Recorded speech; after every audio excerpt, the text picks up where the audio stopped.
Ladies and gentlemen, at this time I'd like to call to order the City of Homestead Committee of the Whole meeting here on the January 12th at 5:50 in the evening. Madam Clerk, please call the roll. Mayor Bateman. Here. Vice Mayor Waldman. Councilman Burgess. Here. Councilwoman Lobos. Here. Councilman Maldonado. Here. Councilman Shelley. Here. Councilman Williams. Here. Tonight, ladies and gentlemen, we have item A on the agenda here is the Homestead Air Reserve Base. Colonel McCollum is here this evening. Colonel will take the podium and give us just like a brief description of what we're about to witness and let us know if it's top secret or not, and if we need to ask the public to leave the room or...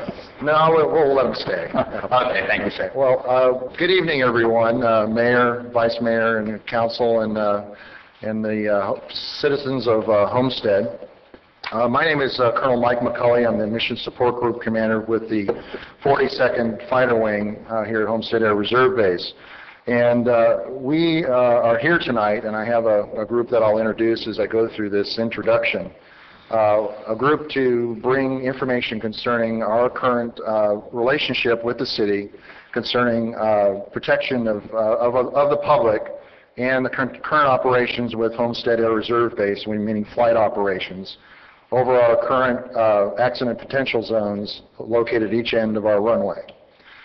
Tonight, it's been a culmination of a long process with the city to work on adopting the Joint Use Land Study, the JLUS, also adoption of the ACUs, the requirements in that document, and which was adopted by the city, and then also that great partnership we've had over the last couple of years doing that. And tonight is another part of that process as an education process in bringing our proposals to the City Council concerning a military overlay district, which is a part of those other documents and also part of the city's efforts to protect the base for BRAC and other issues related to continued support of the Air Force mission at Homestead.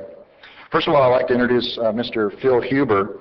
You can raise your hand there as I go through this. He's a consultant with Homestead Air Reserve Base for the last 3.5 years. He's a partner in the firm Marshall Day. The firm does extensive encroachment and land use studies and consults on with all military services related to those issues. Secondly, I'd like to introduce Mr. Tyson Smith of White Smith Planning and Law Group. He's a licensed attorney and planner representing governmental entities in Florida and nationwide on land use and zoning issues.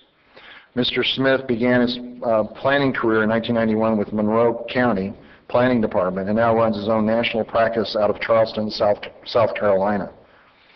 Thirdly, I'd like to introduce Mr. Jaime Reyes. At the base, he's our base planner, but also he's the newly assigned ex officio member of the Planning and Zoning Council here with the City of Homestead, so he's our base representative.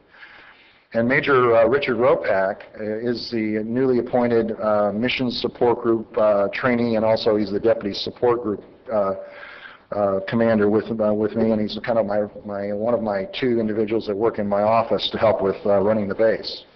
And we're glad to have these folks as the team. In the back here is Major Mike Hatton. He's our JA, Staff Judge Advocate at the base, represents our legal issues concerning local requirements on Homestead Air Reserve Base. So we're very glad to do that. What I'd like to do is turn it over now to Mr. Phil Huber and Mr. Mr. Smith to talk about the presentation and present this information concerning the military overlay district.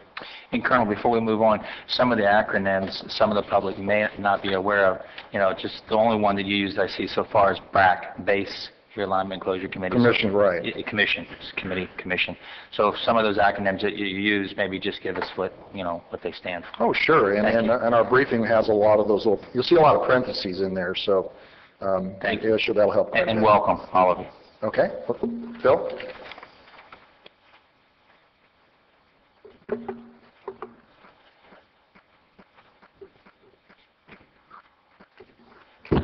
Good evening, Mayor, council members, community.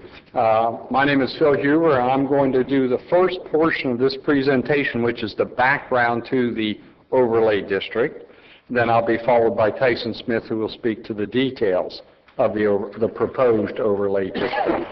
So each of you have paper copies also, so feel free to use those, and I'll reference page numbers, and so we'll go from there. So we'll move to page 2. Page 2 is basically a slide that speaks to Homestead Air Reserve Base as an important element of the community, very much a contributor to its economy, and has the ability to grow over time.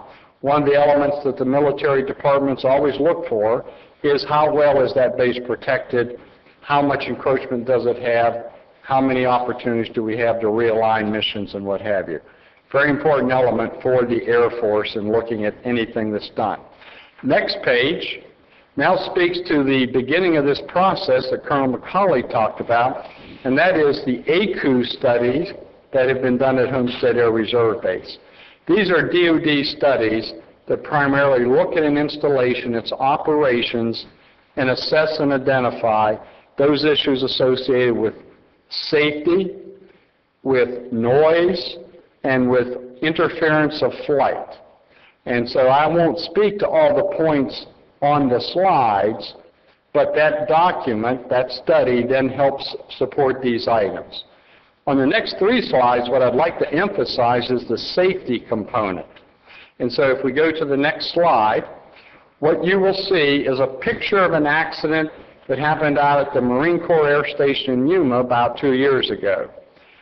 This was an aircraft that crashed right in the backyard of 4 private properties. It had loaded ammunition, live ammunition. Nothing happened, fortunately. No one was hurt in this particular incident. So if you're going to have an accident in a developed area, this is probably the perfect condition. Obviously, no one wants these accidents, but the least harmful. The next slide shows a similar accident which happened a year and a half ago out in California at the Marine Corps Air Station Miramar. In this case, unfortunately, there were fatalities on the ground, 3 family members. The pilot did survive this one. In this case, again, a very small point kind of impact, but it does have major ramifications. A third example of an accident type is this one that occurred with the C-5 up in Dover, in New Jersey. And the point in this slide is that the first 2 slides showed a point kind of impact. This one shows that many aircraft will hit the ground and go great distances. So you can see in the slide set to the right that long skidding. Obviously, if there were buildings, facilities, or other activities taking place in that area, that too could have been catastrophic. Fortunately, in this case, these were farm fields. My 4th slide, which emphasizes again safety, is a picture of the Homestead Air Reserve Base and the present control zone and accident potential zones, and we have plotted there accidents that occurred in the recent past couple years to show where those may have occurred had those occurred at Homestead Air Reserve Base. To give you a sense of why these accident potential zones are so important, when aircraft do have accidents, the likelihood of those accidents occurring are much greater on the runway itself and then in those accident potential zones that outline. That's one of the very important reasons that the DoD does these studies, shares them with local communities, and then attempts to work with local communities to control land uses to prevent issues associated with accidents. If we move on to my next slide, then now I am speaking to a follow-on study to the ACUSs, and within the Department of Defense, these are referred to as joint land use studies. These are monies that are granted to communities to work with the military to take the information learned in the ACUS and ACUS-like studies, to then apply it to your local situation and make some determinations as what might be the right courses of action that could be taken. In this case, my next slide now speaks to the recommendations that came out of your joint land use study that was done in 2008. I believe, or 2007. And therefore, you'll see here a listing. I would like to point out that one of the items that was recommended is in the second column to the right. It's the third bullet down, and it does speak to an overlay district. And so what you will hear after my presentation is now the details about that proposed overlay district. If we move on to the next slide, and this is a transitional slide, what has occurred since the completion of the joint land use study is a number of activities have taken place here in Homestead that address those issues. One of the most important was the resolution in June of 2008 in which City Council acknowledged the ACUS and the JLUS studies. Secondly, in doing your evaluation and appraisal report, you picked up on many of the elements that had been recommended and incorporated them into that report, one of the important ones being the overlay district itself. And then finally, following those actions, a meeting between officials at Homestead Air Reserve Base as well as with City Council staff resulted in the request that the Air Force prepare an overlay zone for consideration by the city. Typically what happens within DOD, many times cities and counties will go back to the Office of Economic Adjustment, request additional funding to implement or to study implementation of the joint land use study recommendations. But in this case, Homestead and the city has a good relationship. Homestead Air Reserve Base therefore felt it was worthwhile investment to put this together to offer then to the city for consideration. So with that, I will conclude my comments on the introductory parts and now introduce Tyson Smith, who will now speak to the details of the proposed overlay zone.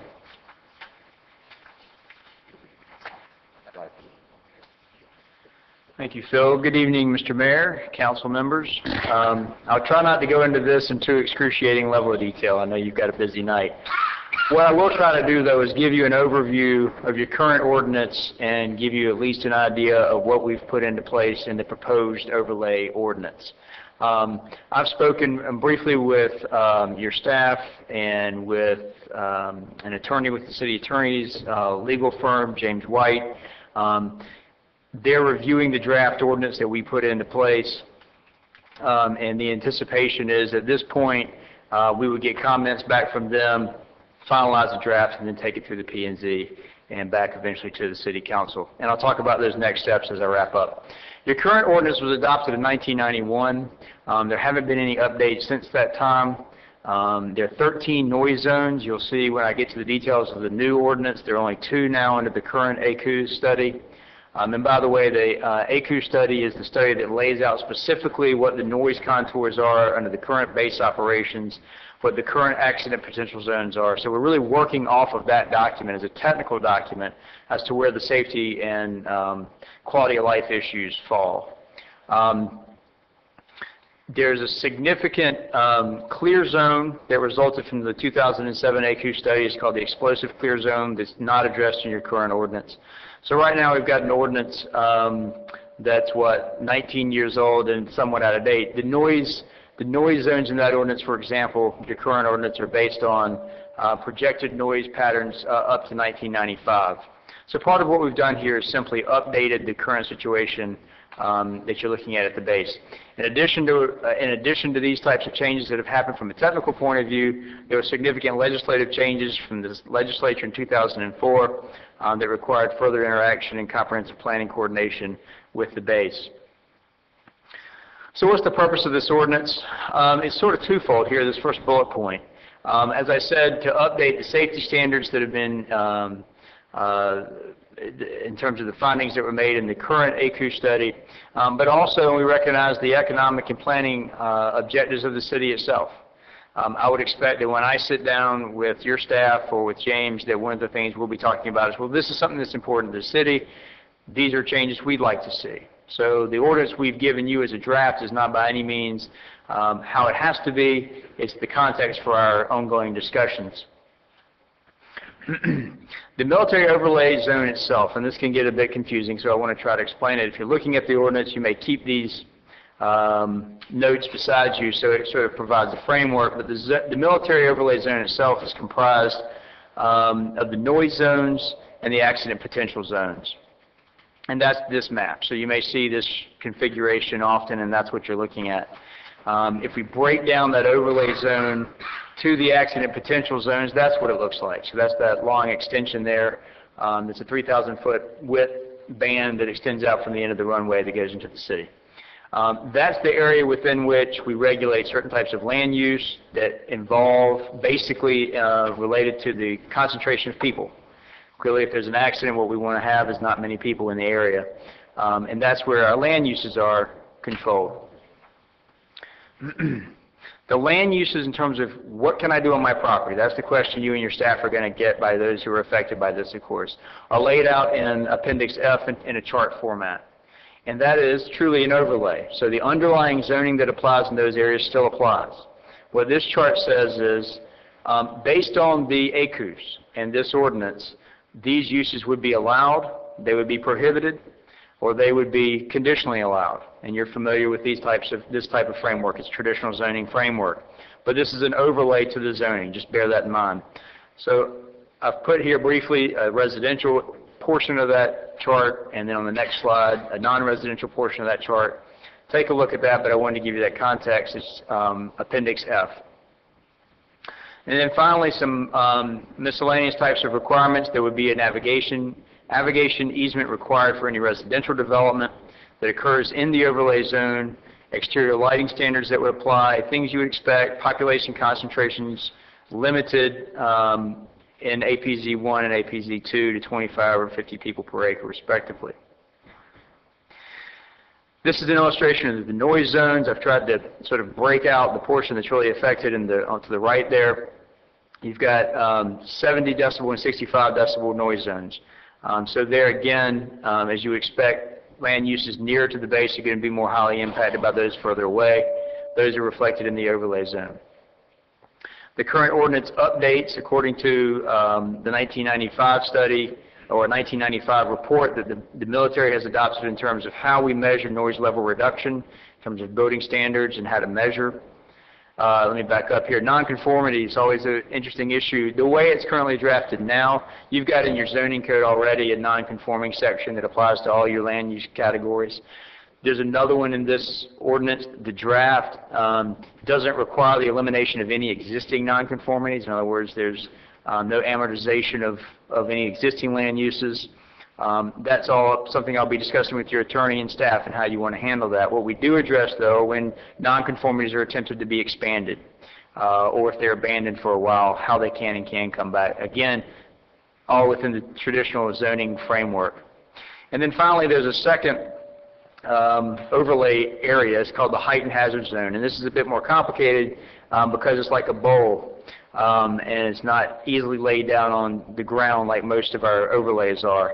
But that's there, and it extends out from the runways as you might anticipate, whereas something on the ground over here would be okay, but if it extends, it would puncture that bowl and then potentially affect flight patterns. And there's some land use restrictions that are laid out in the proposed ordinance that are affected by that, one we hear a lot about over the last years, bird and wildlife strikes, for example. There's some additional general matters that are laid out here. I've given the code section, so if one of these is of particular interest, you can refer to the section in the code. And then finally, the next steps. As I said, the draft, of course, is with your staff, with one of your attorneys.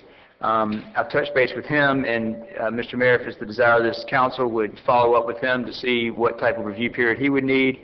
Once we hear back from the city, be it staff or the attorney, we would anticipate me coming back down and actually having a face-to-face meeting with them to go over the draft and incorporate any changes the city has, and then we can agree on, finalize that revised draft, and then get it on to the Planning and Zoning Board and then this council for final action. So that's quick and dirty, but Question. yes, sir. How much input did the city itself have during this particular study? I mean, did the city participate financially? Did they participate personally? I mean, Okay, I'm going to let Phil give you some background here. Two questions. It's a two-part question. Okay.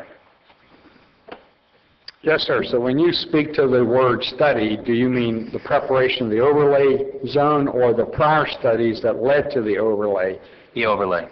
Okay, the overlay has been 100% funded by the Air Force, drafted by the Air Force, and presented to the city back in September, I believe, in that first form for city review and comment. And this is just for the record. Was the city asked to be involved at any time? The city is the ones who asked the air base to draft the ordinance as a method to expedite the process of working together collaboratively. And the Air Force agreed to do so. I'm sorry. We did meet with the city manager, the planning director, and the attorney. So we did have one meeting where we talked about the generalities of preparing the overlay zone. The overlay is 100%. The overlay is 100% by the military, funded by the military, done by the military, correct? Correct. Okay, thank you. So if you have a question, come to the podium. You have one? State your name and address. Okay. My name is John Miller, address 1302 Southeast 7th Street. Okay, my question is this. This proposal, it's a proposal, correct, to the city? So you're asking for now city involvement, participation, and it needs to be voted on once the members of the, I'm kind of inquiring because I'm not sure. No, this is really a study the overlay is a study that's done by the military, solely by the military, financed and paid for by the military, and now they're here tonight to give us the update. Okay, so there's land there where maybe members within the community reside, and pretty much we have to work hand in hand so that way we all can, and you all can implement your plans, that way we're all safe, correct? Yes. I'm going to let the Okay, Colonel answer so, that one. You know, Over my head on that one right there, because I think that's... The Air Force's concern is public safety. That's number one. Yes. Okay, and what we've done with the city's help in partnership is to work out what makes that area when we fly military aircraft safe as much as we can, and respect the landowners and work with them on what uses in those accident potential zones at the end of the runway that can work in there, and kind of try to get to the best minimum we can between safe flight operations and use of the land. This is what this does. And what it does is establish upgrades or updates, if you want to call it that, I guess is a way to say it. Current ordinances related to, flight safety and in relationship to the base. So it also protects the base and it protects the public. Okay. That's our ultimate goal, working with the city to do that. And what we're doing is we're putting those things in for long-term public safety. Okay. That's what it is. So I believe, that since there are members within the community that reside there, or maybe commute or travel within that zone, okay, we have to be aware so we can identify the zone, and we have to be well informed so that way we can take part, because without us taking part, it will not be a success. So, just to let you know, this has been a part of the public record for many years now. And I've come personally to the meetings and brief, you call it that, on each step that's gone through this with the city council itself, and try to explain all these issues and develop it as we go along. And again, the Air Force public safety has been our number one concern because we fly those aircraft. And the bases do grow. We are an economic impact for the community. We're the number 2 employer in Miami-Dade. Okay. And we're trying to work with the city to establish this overlay district's protection of our access to our runway. So it comes down to density, the number of people in those areas, so no one gets hurt. Okay, so the two entities cannot do it alone, which right now, the two entities that I'm identifying is the U.S. Air Force or the U.S. military and the elected officials that we have voted for to represent us as individuals within the community. So I'm doing my part by seeking information, seeking the source. I'm listening, getting a better understanding, so that way, once I understand the proposal, now I can do my background research from what I have not been doing and the rest of us within the community. Now we can actually say, okay, because I remember in the beginning, okay, Colonel, when you all said that you are looking for community participation, city participation. The city means us as individuals, us as a whole. That's why this. Okay, so now I would like maybe the PowerPoint slide or the direct source. Okay, we'll work to get that way. That's something you seek at the city clerk's office, and there's a small fee for it, but she'll help you out. Not a problem. And we truly thank you for your input. And you're right. That is what this whole process is about here. And this is, even though this is an informational slideshow tonight, I mean, it's for you. It's for you, the homeowner, the taxpayer, and we appreciate you coming, and we appreciate your input. Thank you. But I do understand also, you know, like I said, right now I'm just the beginning for the rest of the community. And, excuse me, you know, detailed information and maximum participation, you know, that's what I'm here for. And that way I can filter the information and, you know, we need to know the deadline for the proposal. Once we know the deadline for the proposal, now we see our timelines and we can start making plans within the community, and we will communicate more often because this is very important. Well, you're going to find our city clerk department very receptive. Whatever you want to put your hands on, it's all public record. So there are hundreds of people who come to these meetings. I mean, at one time, sometimes may have 100 people in the audience, and we do our best to try to hear them. You know, we want to hear what it is. So if you'll jot down what you want, put it in writing, and reach Sheila or Sherry, they'll be glad to help you. Okay, sir? Okay, thank you. Thank you very much. Mayor. Yes. Sir, if I could, you don't have to come back up, but I'm sorry. I don't. What is your first name? John. John. I would recommend that you give your information to Sherry, and the next time we have our Citizens Academy, I think you'd be an excellent candidate for that. And that's a process where it goes over several months, and it takes you through all of our city government. You know, we talk about every facet of our government, how we operate, what we're doing, what we've done in the past. And I think that would be very beneficial for you. And I certainly recommend that you do that. Also now, I have a question. I didn't know anything about this. So when were you asked to do this, Colonel? Well, originally we were asked sometime around the, when's that? November 2000. It's on the slide, but the sense of the chronological November order. 2. What was the date again?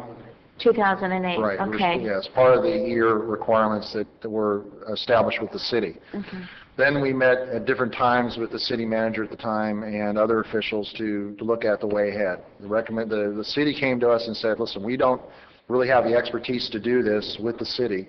We'd like to ask you to put this document together, draft form, get it to us, and look at our current ordinances, what the requirements are with the JLUS and ACUs, and how we would implement that in the ordinance requirements.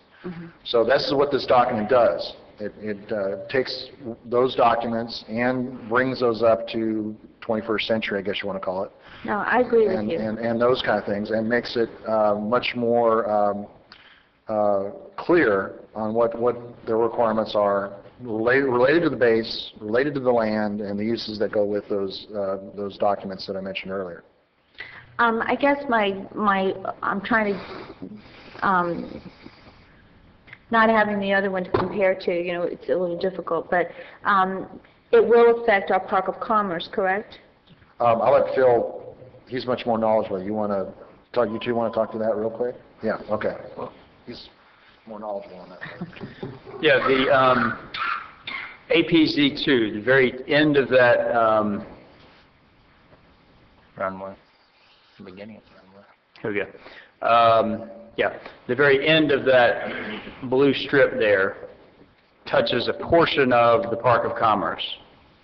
So in the land use chart that I showed you, that's where the discussion about the Park of Commerce will take place. Okay. Right. Right. I know we've recently sold land in the Park of Commerce, and when you did the study, did you, I mean, I agree with you. The Air Force Base, to me, number one, and I agree with the safety issues. I mean, and it's long overdue that we did a study. I mean, I think it's wonderful that we've done the study, but I just want to know if, because I know people just purchase land in the Park of Commerce, are they aware that there might be some changes that might alter their plans? My guess is they are aware, Okay. but I'm guessing. 'Cause I'm guessing too, because But- I wasn't, I mean, I don't know. Part of this process, we're at the very beginning. Okay. We've done a draft, as I said, in order to facilitate the discussion that we're just getting to. And there'll be public hearings. This, just like any Okay. text amendment to your zoning ordinance, will go through the P&Z and 2 readings by this council, et cetera. Okay. Thank you very much. Sure thing. I was under the impression that there were very little to no changes. It was really more clarification. But now you're stating that there are changes to the AQs? The AQs, No, there's no change. There is no change Right. to the published document on the AQs that we're all familiar with. Okay. What this does, it takes the AQs, the overlay district, and it puts them into the language necessary in ordinance. That's what this does. That's how I understood it. That's It just kind of exactly. confused me there for a minute, because I No, was getting the no, impression, you know, from the Vice Mayor, that in the question, that there were some changes, and I had heard from the general, really, there were no changes. We defined everything. It's in writing now. It meets, and it's understandable to our particular code, and we know how to interact with that particular area. Yeah, and that's what that's what it does. Yeah. It takes each of the ordinance and puts it into the framework necessary for it to meet the needs of the AQs. So, and everything, like I said, we've been sharing this for a while, and we're, in good faith, we're trying to bring the military overlay district, okay, now, this is the document necessary for upgrading those ordinances to meet the requirements of the AQs. So for the record, there really are no changes. It is the same. They're just... It's in the AQs, and the recommendations in there, and this document reflects those changes, is this right? Thank you. Or those Keep it simple. recommendations. Thank Right, you. and that's what it is. Thank you. So, Mayor, thank you for Yeah, I just want to make sure we clarifying don't that. scare Thank you, anybody in the Colonel. public. No. There's some changes, and I knew there were really no... This is kind of like, okay, we're going to paint a house, and we know what needs to do to paint the house. Now this is the paint, and then the brushes and everything else to paint the house. Council, any further questions? Mayor, I have a comment. Sure. I just wanted to take this opportunity. I know that Colonel McCauley, since you've come on board with the Air Reserve Base, you've always done an excellent job of coming before council and presenting all of your plans to us, and you do it in such a way that is very easy to understand. And I know that the issue of encroachment and protection of the base is something that always brought up both in the public presentation of the JLUS and the ACUS recommendations that came before us before. I know that there was some discussion about the overlay zone in the public, and I feel pretty sure that with your expertise of your staff that you have come forth and you've recommended something to us that you've understood from the past communication that we've had with you in the public, that it's important to have a good balance between the business aspect of the city and the encroachment protection of the base. And so I'm very comfortable, based on our past relationship, that we're going to come to a good compromise with this overlay zone.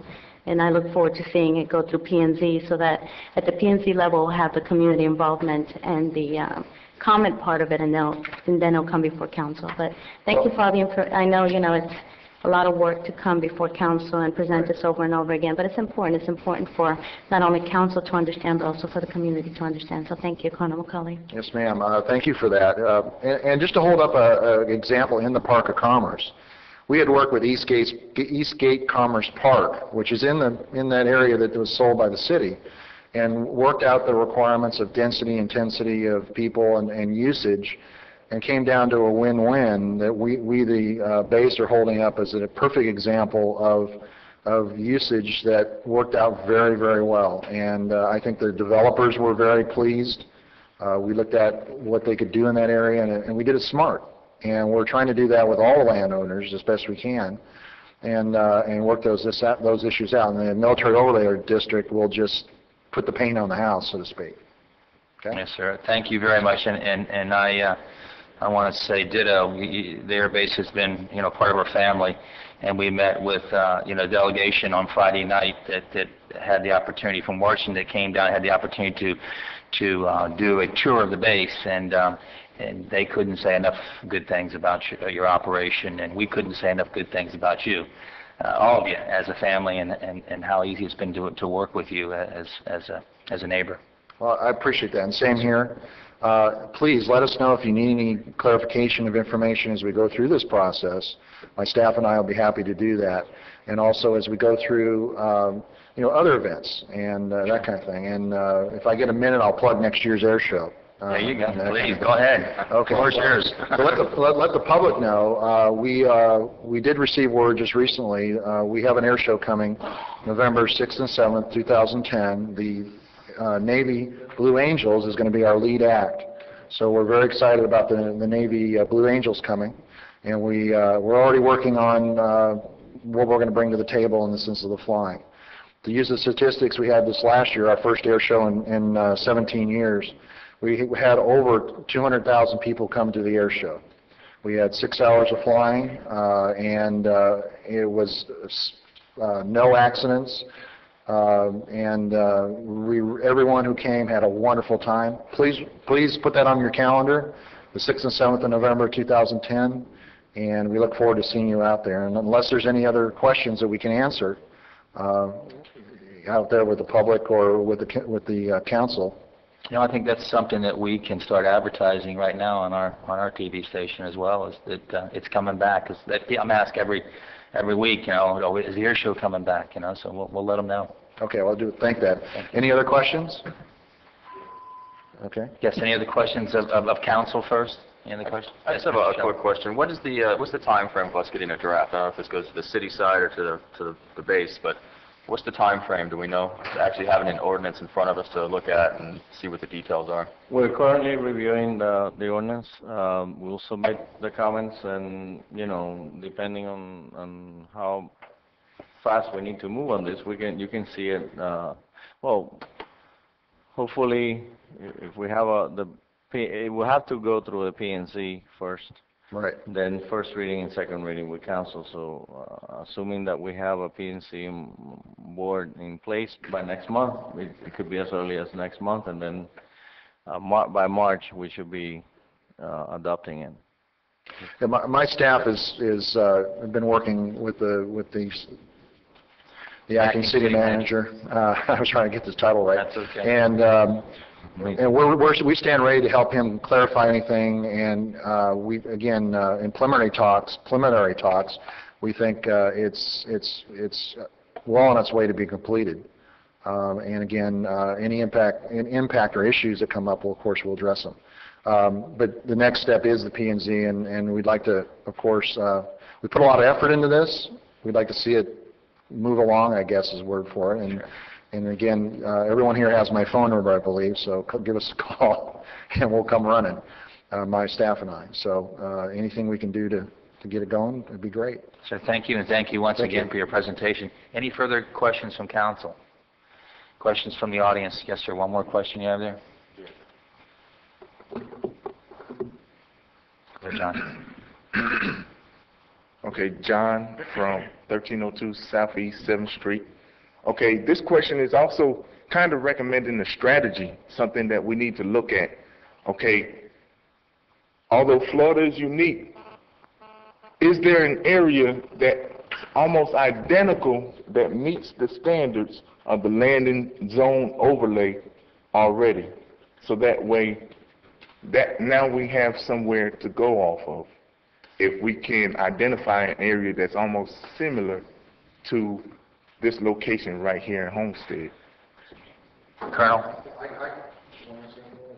Or it doesn't necessarily have to be answered now, but once we identify that, now we have something to go off of.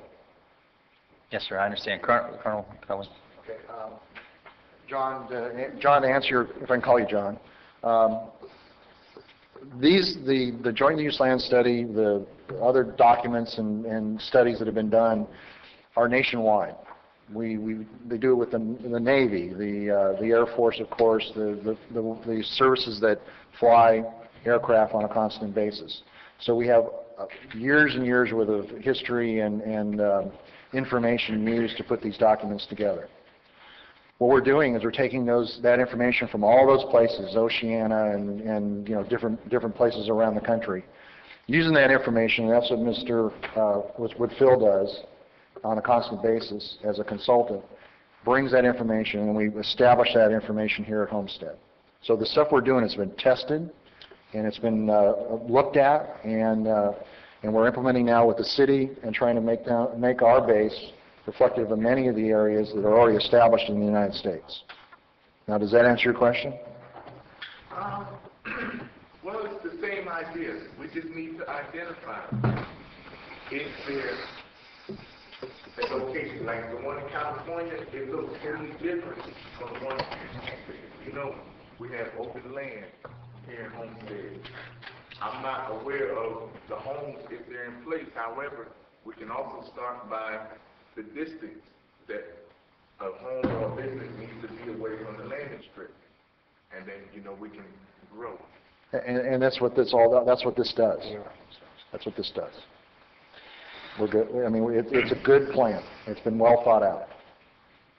In our opinion. Okay. And we'll be glad to, the city has the information. They'll be happy to share it with you, as the mayor has said. It's public knowledge. Okay. Thank you. Thank you very much, Colonel. Thank you, John. All right, we're going to move on with the rest of our committee of the whole meeting. And if council has no objections, I'd like to move down to Finance Enterprise Committee, Councilman Williams. Councilman Williams has to leave early tonight, so I'd like to just jump down to Category 3 if we can, and go ahead and hand the chair over to Councilman Williams. All right. Thank you so very much, Mayor.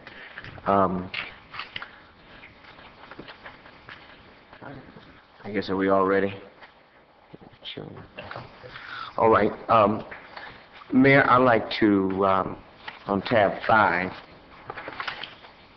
which is the purchase of exercise equipment, I guess I'll entertain a motion to accept it, then we can do questions if there is any. I move to purchase the exercise equipment. All right. And I'll second that motion. All right. The motion been properly moved in second. Any questions? Yeah, maybe a little brief explanation for the public, or people that may be watching it all on the internet. Just this piece of equipment is for the. Where's this piece of equipment go? Oh, this equipment is going to the Homestead Community Center, and I'll let the city manager give us more background on that. This is for the senior center. Yeah, that's all I want to hear. The senior center is what It's about to open. We're purchasing a treadmill, a stationary bike, and a pulley equipment for the Yes, center sir. to operate and. And that was for the public, so they didn't think that we were running on a treadmill here, on our off time in the back of the room. Mayor. Yes. Mr. Williams, who should I address? I'm sorry, you better address Mr. Williams. It's Mr. easier. Williams. Go ahead.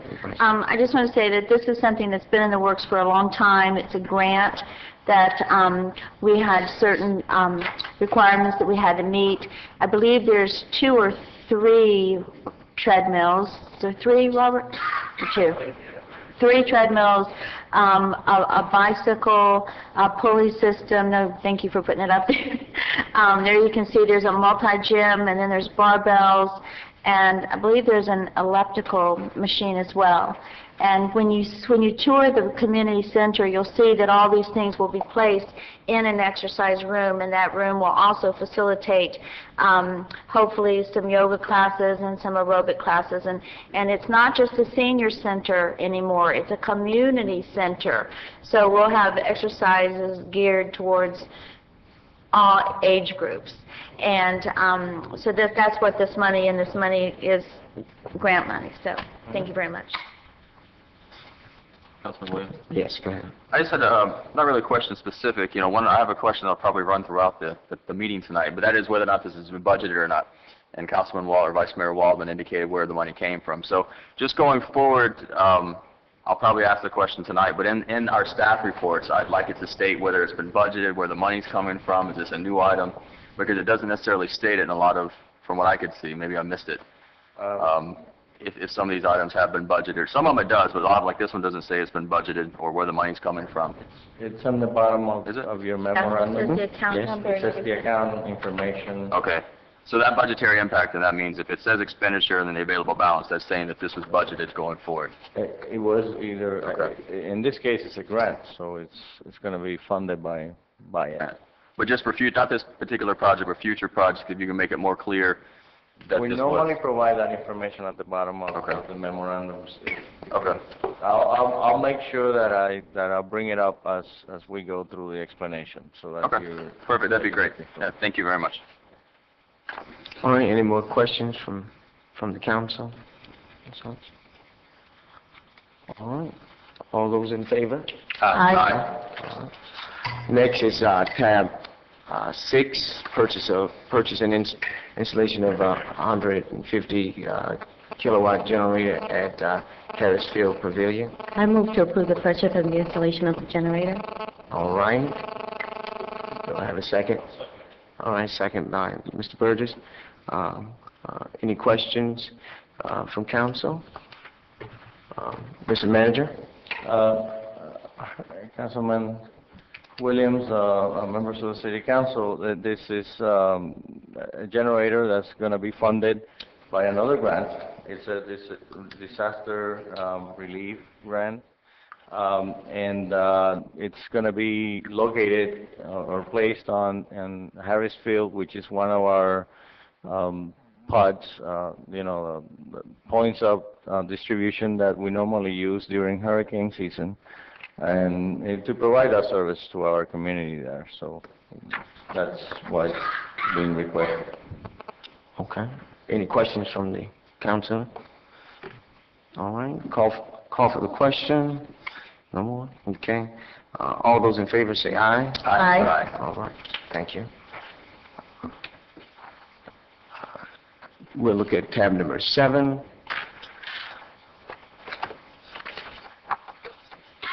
Which is the line retrofit for the transmission of line 1 and 2. I'll entertain a motion to approve. I'll move to approve bid number 201002. All right. I'll second that. All right. Second by the mayor. Is there any questions from the council about this? Okay, Mr. Manager. Yes, sir. This basically what the intention is to obtain pricing for a full turnkey project, and the intent is to upgrade 2 existing transmission lines that we have. The relays have become faulty over time. We will get 2 3-phase relays, which will replace the existing relays, and at the same time we will take those relays that we have along those lines and use them for spare parts in other lines that we have throughout the city. That's in essence what we're doing. All right, thank you so very much. Any other questions from Mayor and Council? All I right. have a question real quick. This was from, the funding for this came from? This was a budget item. I'm sorry, I let that one out. And that we still have a balance available of over $360,000 there in that account. So the impact, it's going to be the expenditure. The expected expenditure is going to be $66,000 for the relays. Any other questions from the council? Okay. All those in favor say aye. Aye. Ayes have it. Next tab, 8. This is for bid number 201001, air conditioning and refrigeration equipment maintenance. I get a motion to approve? I'll move to approve it. All right. I second it. Seconded, all right. Mr. Manager, would you give us a... Yes, sir. We let the bid out, and we had, we found that the most responsible bidder, the lowest and the most responsible bidder was All Air of South Day, which is a local company. We have a history with them. They have been in business for a very long time. At this time, based on our committee's recommendation, we're ready to move forward. The total expenditure would be $105,367. That was budgeted. It's all ready to go. We would like to, use them as much, we will be utilizing them to fix and maintain the air conditioning units throughout the city at every facility that we have. So. Mr. Williams? Yes, go right ahead. Yeah, I'd just like to commend staff. I know it was the lowest bid, and I know it was the most responsible bid, but it really does me good, does my heart good when I see a local contractor get a job like this, because to me, I believe in trickle-down effect, and I believe it works in a community like this. Thank you very much. All right. Any other questions or comments from council? Mr. Williams, I'm just going to follow on what the mayor said. I was going to mention that even though this price does represent a 7% increase per year, it's still the lowest bid. And so... I just got a quick question. Fire company that was maintaining, do we have record on that, who it was? My understanding is that our experience was not as good, and, they came in at a lower price, so that coupled with the fact that they're local, and we did have some history with them in the past, because they've been around for a long time, thus our recommendation. All right, and then they also have some references in your packet too from Community Health South Florida and Tier Bank. So we want to, we commend the staff for their diligence and their work and making sure that we get the best maintenance for our dollar. Is there any other comments or questions from council? Mr. Chairman, I have a question. Yes. Due to my lack of knowledge in the AC industry, through the chair, can I ask of the 5 companies that are here, how many of them are local?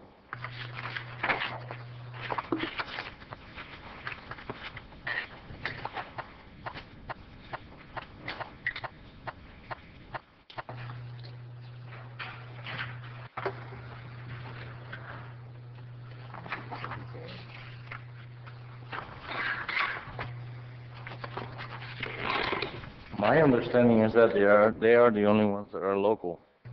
Correct me if I'm wrong. Correct? Thank you. Good job. All right, any other questions or comments for this? Okay. All those in favor say aye. Aye. All right. Nays have the same sign. Thanks so very much. Thank you, Mr. Williams, for handling that. Let's move back up to number 2. And let me call item B, December 1, 2009 minutes. Looking for a motion to So approve. moved, Mayor. Second. I'll second it. Thank you. All in favor? Aye. Any nays? Ayes carried. Item C. This is a creation of a new committee, of the Infrastructure and Transportation Committee. Mr. Shelley, would you like to speak on it? No, just something I think. Would you like to go ahead? No, I just wanted to make sure that we had someone that was specifically assigned. I think that's a big issue here in the city of Homestead going forward, to make sure that we have someone focused on the infrastructure, transportation, who works closely with the staff to make sure that certain things are looked at, and so that's why I was asking for creation of that committee. Thank you. I think it's important. I serve on the MPO board, which is you know, that it falls right under that category right there, and I look forward to you working very closely with me on that. So I commend you for bringing that up. Motion to move that forward to council. I move to create the committee. Second. Second. Thank you, Mr. Williams. All in favor? Aye. Any nays? Ayes carry. Item D, truck bypass, alteration route. That is something that's been around for over 10 years. And I've been pretty lucky on my first meeting in downtown Miami at the MPO. They seem to be very anxious to do something for Homestead and the truck bypass. So if you take a look at that in your package, you'll see where we are coming down Chrome to 288, 288 to 1 to Davis Parkway back to Chrome to the market. I just wanted to explain a little bit before I ask for a motion to move forward. So if anyone's got a better route or something else, actually FDOT recommended this. FDOT actually looked at 2 locations. They looked at 296 and they looked at 288. 288 seemed to be the least resistance of path of transportation. They've got to do some signage. They've got to widen the turn a little bit, and other than that, they're done. They claim they have the money in-house, and I see Ruth Campbell in the audience smiling ear to ear. This is something that goes back to my original time on the council. I really believe we can get this done in this fiscal year here. I encourage us to look at it. Motion to move forward to council with this? Mayor, if I just make comment? Sure. Thank you. I've been to the last 3 of the 4 public meetings that they had, and it's really encouraging to see that we've gotten to this step. I know FDOT started with 6 alternatives, and they went as much as videotape each of the routes that they had proposed out of the 6, and trying to identify which one of the routes would need the most construction to make sure that the trucks were able to turn. And so it's really encouraging to see that we've actually gotten to the point where they're asking for the city support, and they're finally down to 1 alternative out of the 6. And I know that every time it was up to public comment to ask which of the 6 were the best, I mean, every time someone would oppose and support, and so it's been a long time coming, and it's good to see it come to this point. So I thoroughly support this alternative. Thank you. Thank you very much. My colleagues on the board strongly supported it, and they're actually the ones who suggested I bring this forward to the next MPO board meeting. Yes, Vice Mayor. Yeah, I just want to say that we've all been doing this for a very long time. Years. But I'm very impressed that we're able to take it to the Biscayne and take it east instead of west, because that was always the talk, going west, going west, going west. And that would have impacted so many residential areas. So I'm very impressed and happy that this was the route that was chosen. And I want to commend you, Mayor Bateman, because you got a lot of stuff done here in just a short period of time. So thank you very much. Excited. Make it happen. Oh, it's going to happen. May I have a second? Second. Second. Thank you, Mr. Burgess. All in favor? Aye. Nays? It carries. Item E. This is a grant that's been around for quite a while. It's a de-obligation of a CDGB DRI Phase 1 grant award. This goes back to Katrina, Hurricane Katrina, where we had X amount of dollars from the federal government to spend and help people who were injured by Katrina. And unfortunately, I think we contacted over 20 different people. We actually went out and tried to seek over the past, year? Mr. Manager? This was, yes, Mr. Mayor. Back in May of 2007, we were awarded the grant in the amount of not to exceed $750,000. And part of the grant's proceeds were supposed to be used for the repair and rehabilitation of residential property located within the CRA district that was affected by Hurricane Katrina. As a result, after receiving the award, the we sent out certified letters, we advertised. The city received 14 responses from individuals. Of these, it was determined that based on the guidelines established by the grant, only one qualified really for the award. We try to work with them. The individual, however, declined to participate. So it's unfortunate, but because of lack of participation, we are in the position today to having to deobligate the grant. We do, however, have, my understanding is that we have another $750,000 that we will be able to use in a similar fashion. But I promise you we will be very aggressive in making sure that everyone knows about this and we disperse the monies. Mayor, Yes. I'll make the motion with the right to make a comment. Sure, please. Motion by Vice Mayor. Second. Second by Mr. Williams. Okay. Go ahead. This is a perfect example of disappointment. You know, I mean, we get the dollars, and people want the dollars. They talk about the dollars. They say that they need help, but yet, you know, we didn't. To only get 14 applicants, although I think there's 20 names listed here. But to only have 14 applicants, and I see Tom out there, and I know Tom knows that there's probably a lot of properties that they could have applied. So I'm wondering what the process was as far as letting the public know, and you know, did we have workshops in some of the areas? I know there were workshops scheduled, but I think they were. But I'm just very disappointed that we have to give back this amount of money when I know that there are people who do need the help and would qualify. So I just wanted to put that on the record. Mayor, if I can. Yes, Mr. Williams, please. I think it may be the guidelines. It may not be, lack of, it may be the guidelines, and it probably depended on the guidelines that may be disqualifying, I agree. Sometimes those guidelines establish the means of how we advertise these programs and to what degree. However, having said that, I will pose the question in the next go-around, because the guidelines establish the minimum standards to do that. I would ask him if I'm penalized in any way, shape, or form, and I can pretty much anticipate that the answer will be no. If there isn't a penalty to go beyond the guidelines in order to get the word out, and to be more specific as to what the intent of this program is for. I mean, I know, we all know that general area is screaming for financial help.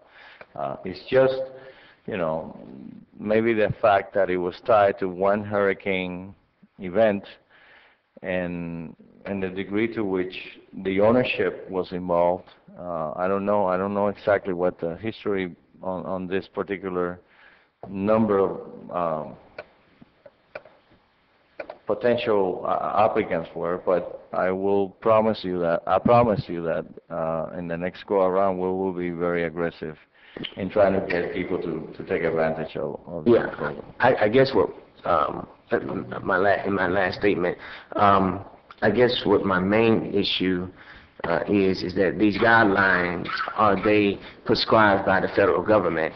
That that's what if so, then if they prescribe the guidelines and we have to work within the scope of what they provide, am I right? Or yes, sir. So we cannot alter the guidelines that they set the grant for. No. Okay. We cannot. Right. Okay. If I could comment, my name is David Foster, Fresh Fox Enterprise. We work with the city on this grant. Yes, sir. Just state your address for the record, please. Okay. 26 Spanish Street, St. Augustine, Florida.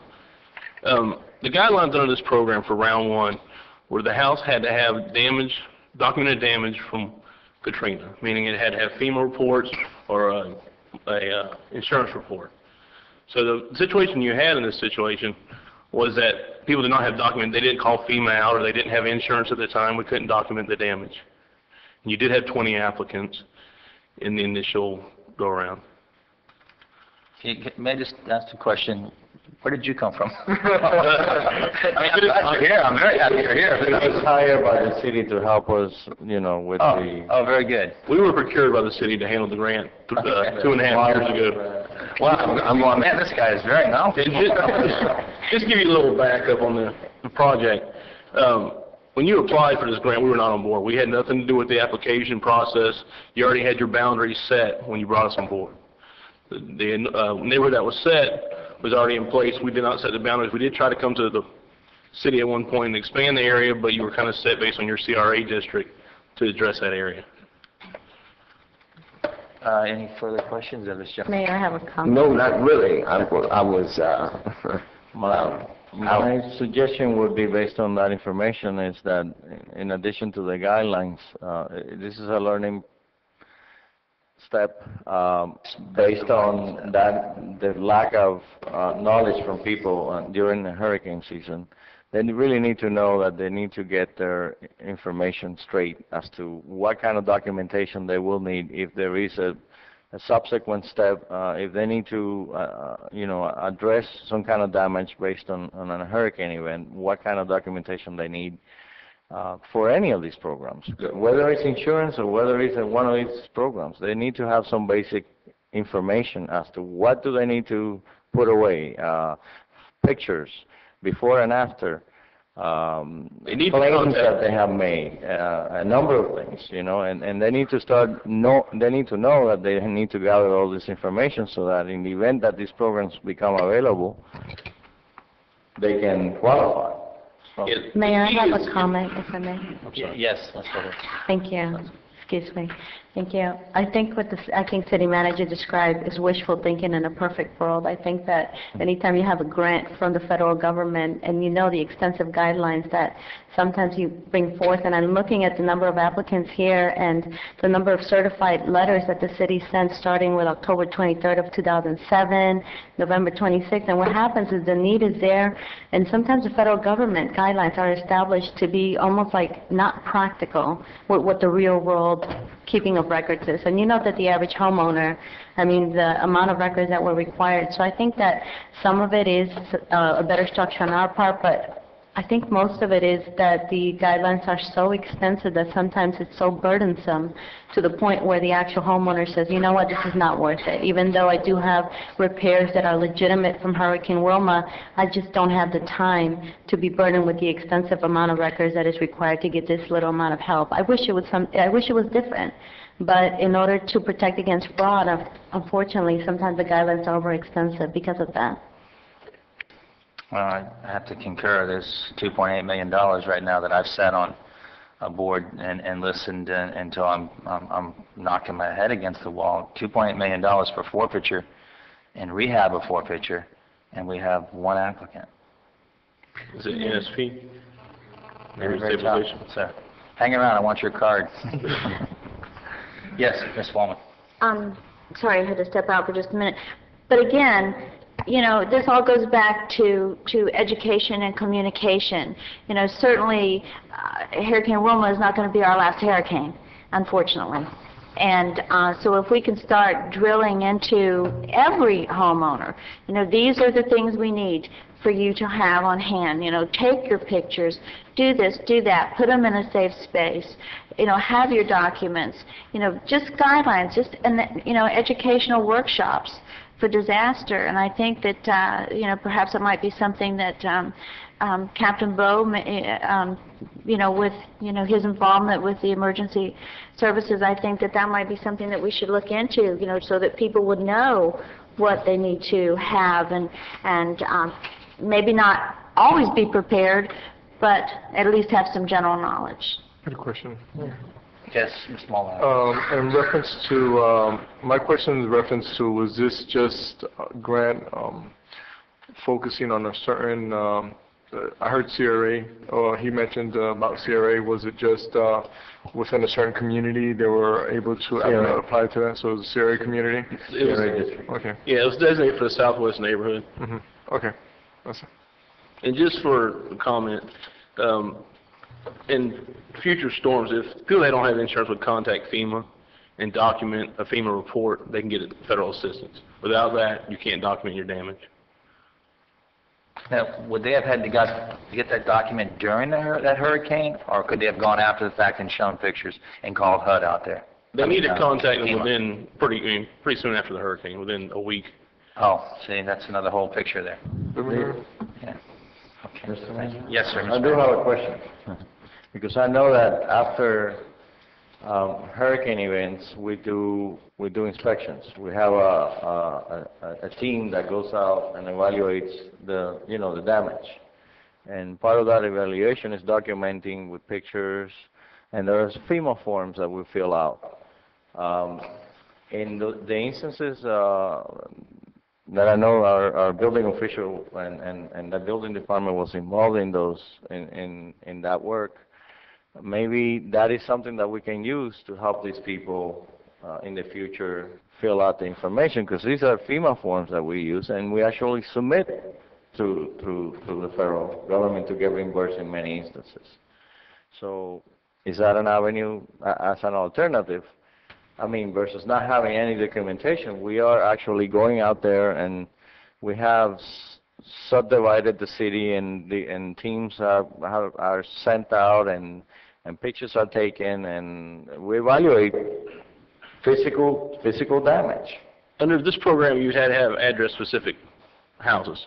You had to say this house at this address had damage and submit that to FEMA. There's 2 rounds under this program. Under round 1, it addressed owner-occupied, low to moderate income rehab. Under round 2, you can do hardening, which isn't house-specific. You can, the area was damaged, you documented that with your application. Under round 2, you could actually address some of these properties that you couldn't address under round 1 for hardening. So they couldn't get some assistance without that documentation under round 2. But the reports you fill out would have to be address-specific. Mm-hmm. We do. So that's part of our assessment when we go out. And then this group, the city, there was none available. I'll let you know that for these properties. Okay. Thank you. Any further discussion from council? I was just made a comment that you should teach a workshop. I've been doing it for about 20 years now, CDBG, so I That'd grew be up with my dad. great. Thank you. I'd like to have your card as well. Thank you very much. Yes, sir. Yes, sir. You want to approach the? Thank you, sir.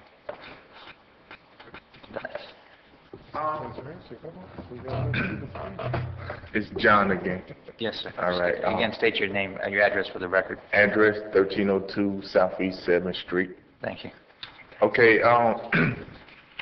first, my question is, I just want to clarify, did you all say that the funds were already sent back so we can no longer put those funds to use for this program? No, this committee meeting tonight is in the process of doing that. We're in the process of moving this to our next council meeting, which is the 19th, here in these chambers at 7 o'clock. And at that point, we will vote, and we'll ratify the vote and move to send the money back. So the funds are available right now, yes? Yeah, but I think this gentleman just explained to you what it entails. You have a contract with the county that has expired. So you would have to request an extension, which I don't think the Department of Community Affairs is willing to do, to extend this project. Okay. And the county's already sent back their funds. It's like a year or so agreement with them. And the county sent back quite a bit of their funds. They sent back quite a bit of their funds. Yeah. So one thing that Vice Mayor Ms. Williams and Wallman. I don't know the gentleman's name right there at the end to the right. They both said the same thing, and we cannot give up on this because there's still time left, and 1 week is a very long time. So the way this is advertised will allow us to be happier with the outcome based off of what we do after this meeting. Now, I would like to link up with all key leaders. I would like to link up with you. And if I may just stop. At this point, we cannot move forward with this. These funds have already expired. Okay. And not that, and to actually to kind of protect this new council, this is something that happened prior to us. And whether it's bad, good, or indifferent, we're going to learn from this. Obviously, the funds have to go back. We have no choice. We cannot ask for another extension at this point. However, now, I thought you said that the funds were still available until the 19th? No. That's when we'll go to ratify the final vote. Okay. So what I would like to see, and I'm sure everyone else in the community, they would agree that if we can advertise the mistakes that were made, what was done, what was not done, and if we could give visuals, a workshop like you recommended, so that way we have the bulk of the requirements, you have a visual, then we can follow suit, and then there's going to be unique situations where maybe leave a link to a website to where after they see the commercial or the workshop on TV, there's a location to where they could gather information and prepare for another natural disaster, okay? And then have a link to that website that has additional information for unique situations. And then we can coordinate with city officials, code enforcement. So that way we will be prepared for another natural disaster. We have to take action based off of the outcome of these funds being expired and only one applicant applying. And then my next question is, were they successful? Were they awarded the funds? No, they declined. But I hear what you're saying, and this is a very proactive council. You're going to have that. You're going to have that. I'm sure it was already on the website. It had a link. I'm sure it was advertised. I mean, shaking his head. All that is all the legal, proper due diligence we must do. We're going to take it. We'll take it a step further. We're expanding our TV capability right now. All those grants will be on there. I mean, they'll have many, many opportunities in a 12-month period to notice what's either in the paper or on the website or on the TV. And at that point, I mean, I think that we've done our due diligence. You know, the old saying is, you can take a horse to water, but you can't force them to drink.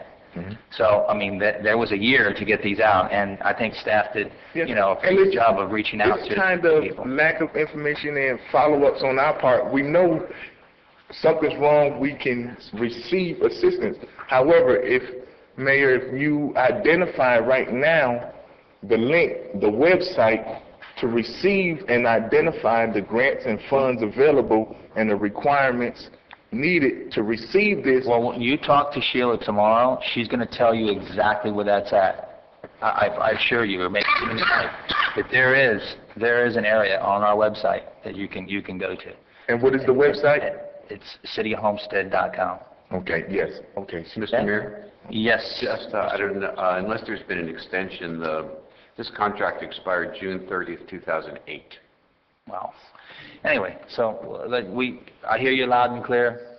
Keep telling us. We're gonna definitely do everything in our power to get it out over and over and over again. So what I would like maybe is we can, like I said, let's advertise our failure to apply, our failure to. Whoa! No, what I didn't even sit here for myself. Okay, what I'd like to make known for the record.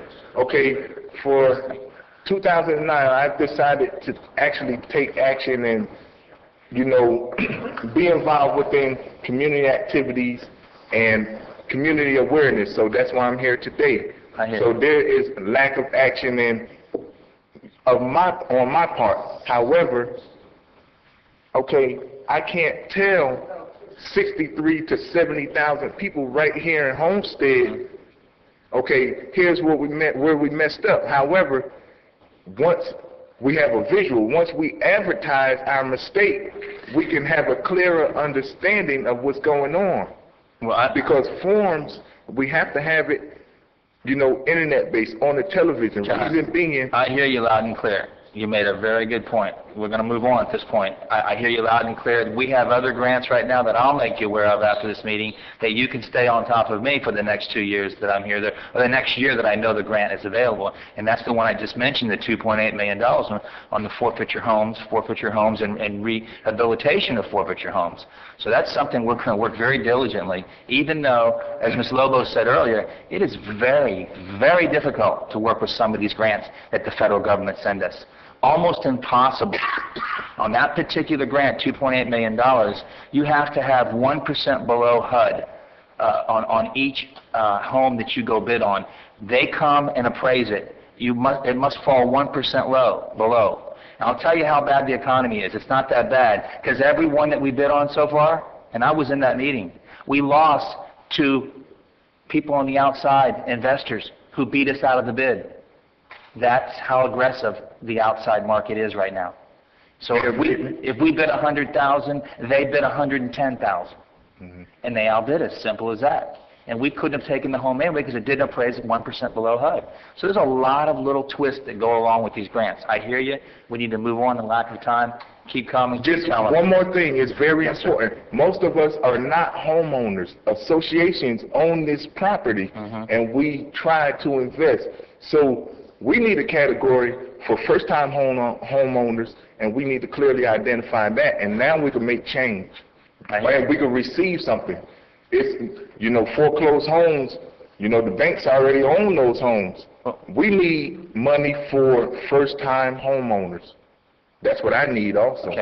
Okay. I hear you loud and clear. I assure you that we'll keep you informed of that. Once you get on the website, you'll be on it. You got a computer at home, right? You'll sit there. You can investigate it at night. Come to these council meetings, inform us of what you see, and we'll move forward on it. Thank you. Thank you, sir. Okay. Next item, Mr. Manager, item F. I'm going to let you take that. I know that's pertaining to our TV access. Sir? Oh, I'm sorry. Did we vote on the last one? I lost my train of thought. Ooh. Okay, Mr. Bateman. Motion to move that forward to council. I'll make a motion to move. Okay, second. Got a second? I'll second. Thank you. All in favor? Aye. Okay, ayes, and any nays? Okay, ayes carried. Let's move forward to item F, resolution to support HR 3745. If it's all right with you, I'll take this one. There's basically, we use our public access channels to inform citizens of what goes on in the city.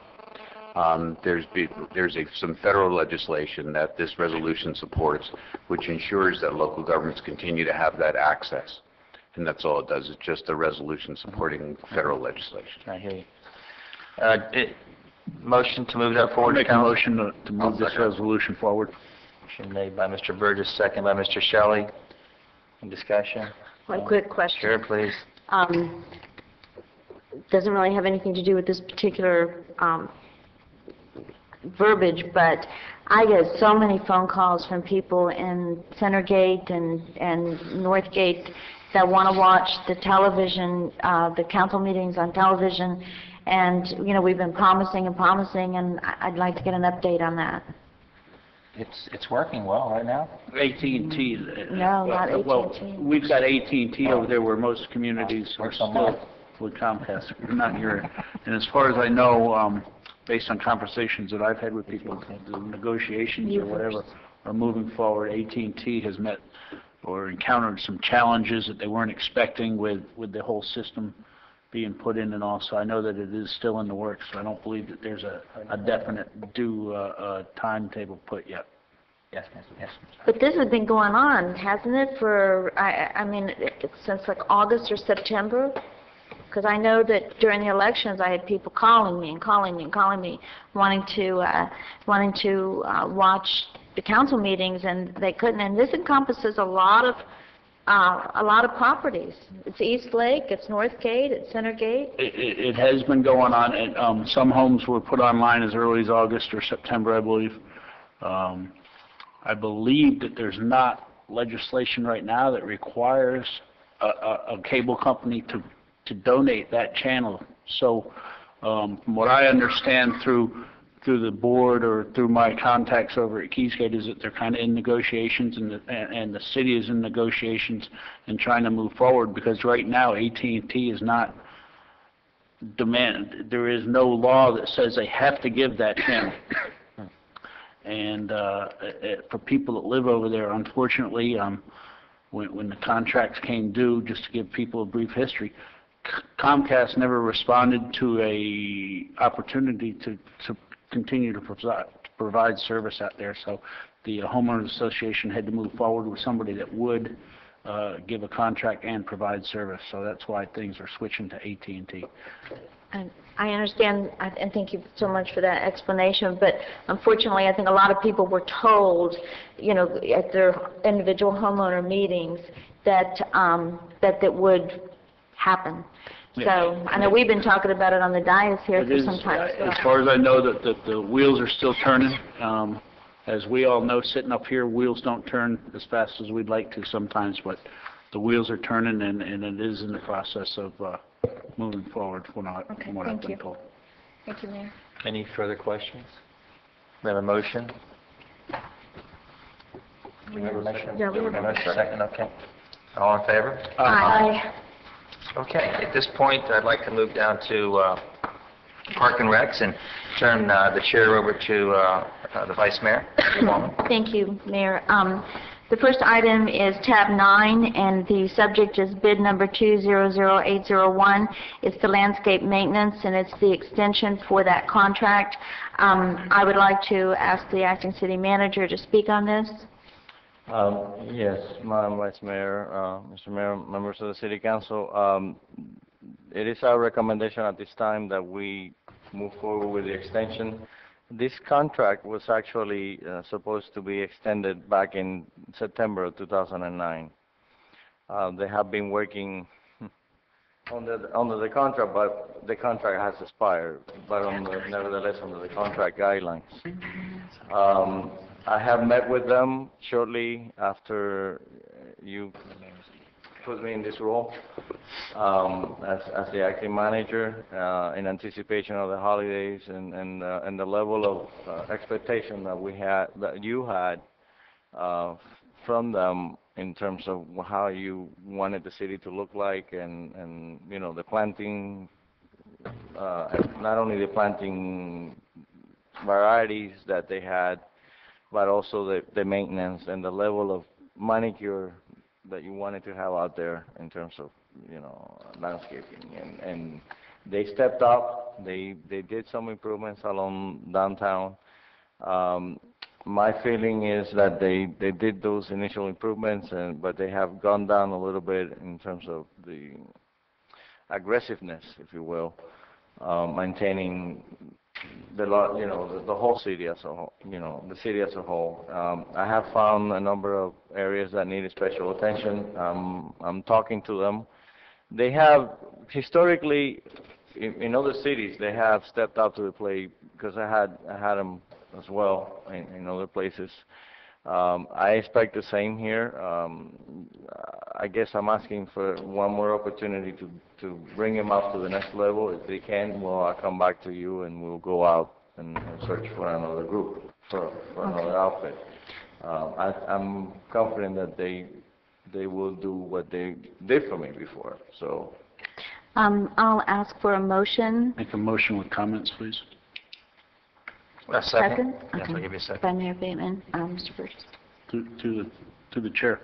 I think this goes back 2 years ago. I know that when we, I believe it was about 2 years ago, we welcomed these people in to come down and make a bid, and they did, and they successfully got it. And I know that they were quite a bit less than where we were at in the past. But I've also seen the aesthetics of the city have fallen off quite dramatically since we changed the bid, in my eyes. So I would like to see we do the extension to September with the caveat of we put it out for bid to see where we can go. And this goes back to the same thing with the air conditioning. We've got a lot of local landscape companies that are down here that would welcome the opportunity, I'm sure, to come out and bid on a contract of this size, and that would maybe, hopefully do a better job, in my eyes, than what we've received here lately. The acting city manager has come in and cracked the whip on them, but I don't think that should have to be done. That should have been done prior to him coming in. We shouldn't have had to crack the whip on him. For whatever reason, some things fell through the cracks, but I would like to see this, and I would like to make the motion that we extend the bid to September and then put it back, extend the contract to September and put it back out for bid. So you're willing to, you want to amend your motion to say that? I would like to amend them, yes. Are you all right with that? I'm willing to accept Just, that. and one of my simple things is I have not been happy, I guess, with some of the results I've seen around town, one. And two, I think that there's a lot of companies down here with people that are local companies, like we spoke about earlier, with the air conditioning, that we should give an opportunity to the local companies to come back in here and take over some business from the city. And that would certainly give them enough time to step up their act if they choose to do so. Any other questions or comments from council? Comment. I agree with Mr. Burgess, and the manager knows that I rode the city with him on more than one occasion and pointed out those areas that he in return pointed out to the subcontractor. And I agree with you, Mr. Burgess, we shouldn't have to go out and babysit them. The only thing I will point out here is that the closest bid, which is a fairly local company, is in the Redlands, is Vila and Son, is $200,000 away. And it just gets worse after that. $200,000, $300,000. And our local one that did have it for a while, D&D, $830,000 versus $443,000. Double the price. So that's when when I support local all the way, but not double the price. No, I can't go there. I mean, just, we have a fiduciary responsibility to the taxpayers of the community, and that's where we got to draw a line. Yes, sir. Through the chair. I agree with you wholeheartedly there that those prices are a lot more than our SFM gave us.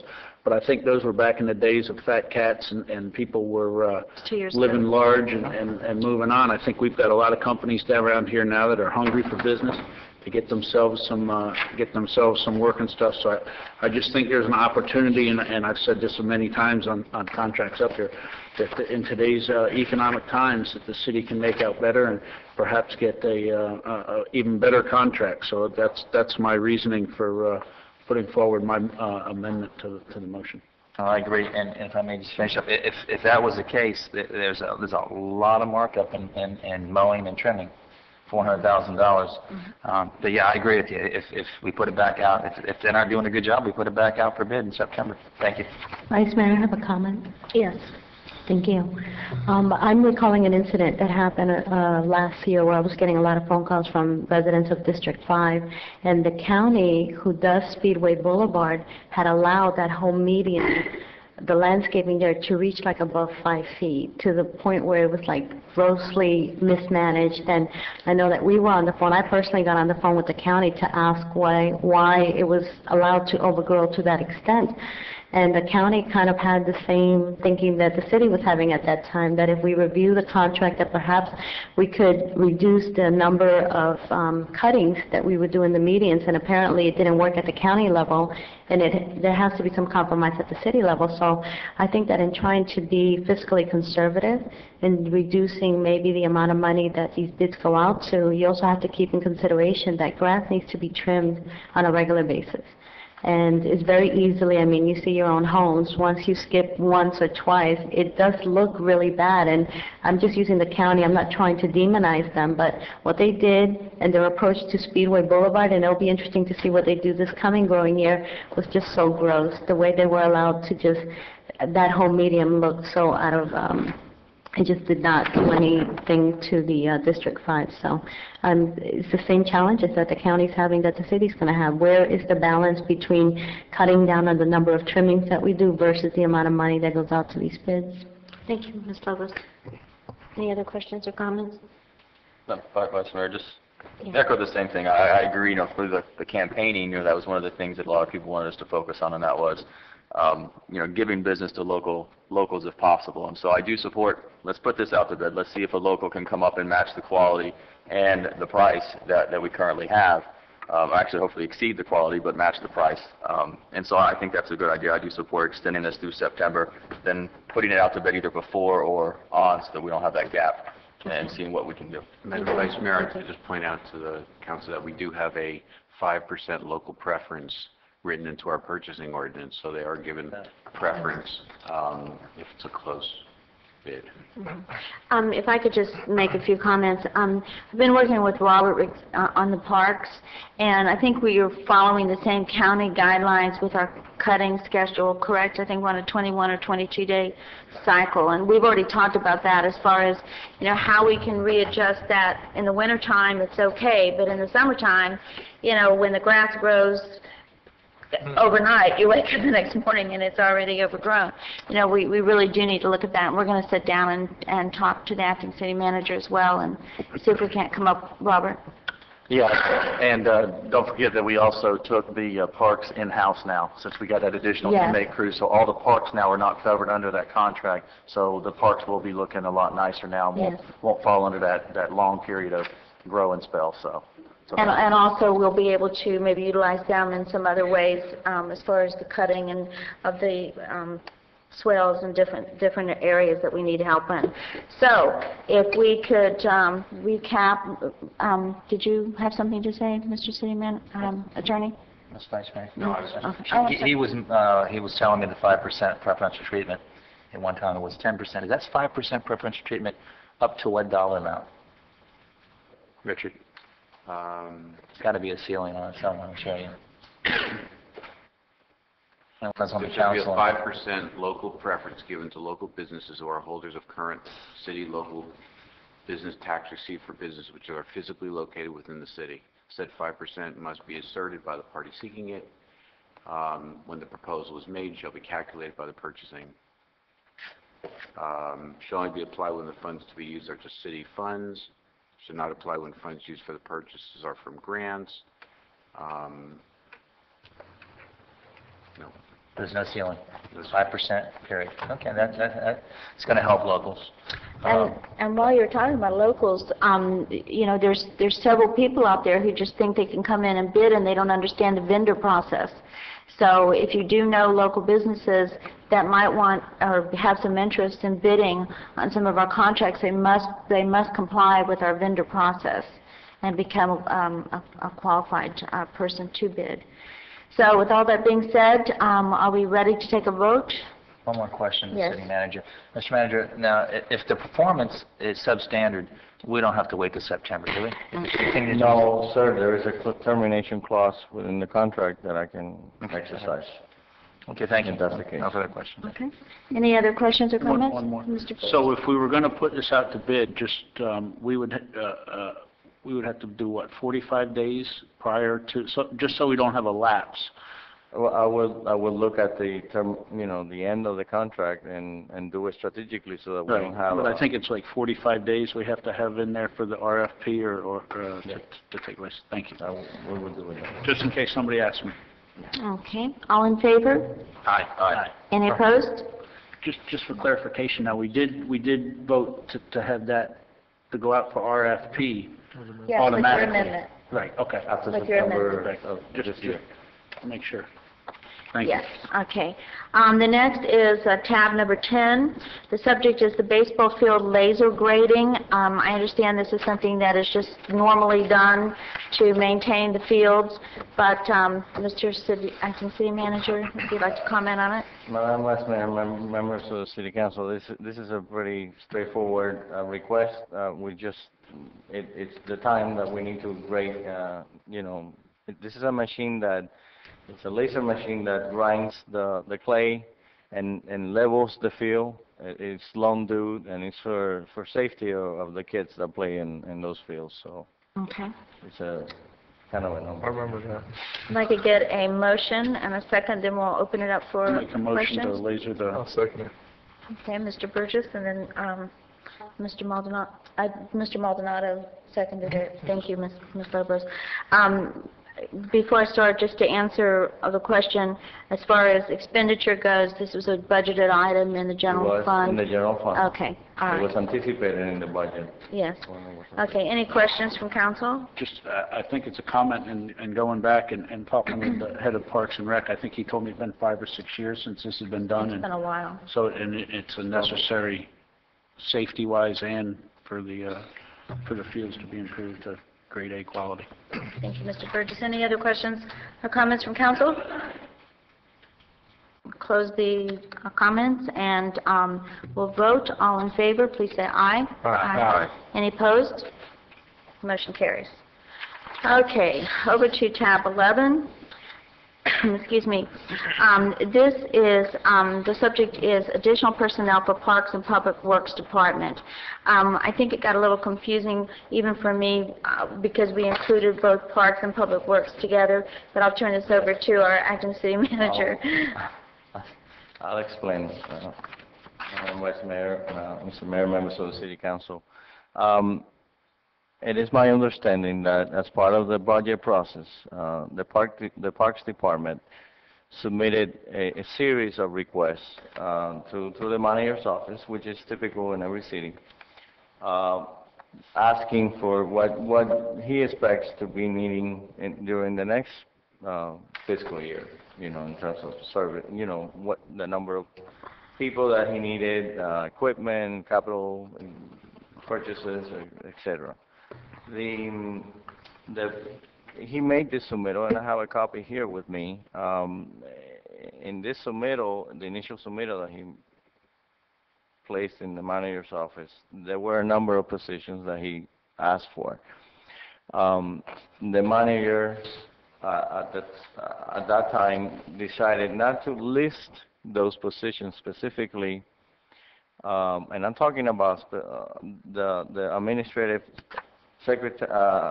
assistant or secretary and the part-time positions, the initial list that I have in the memo that I submitted to you. The part-time positions along with the administrative assistant. That was included in his petition. It did not go into the budget per se. The positions were not listed.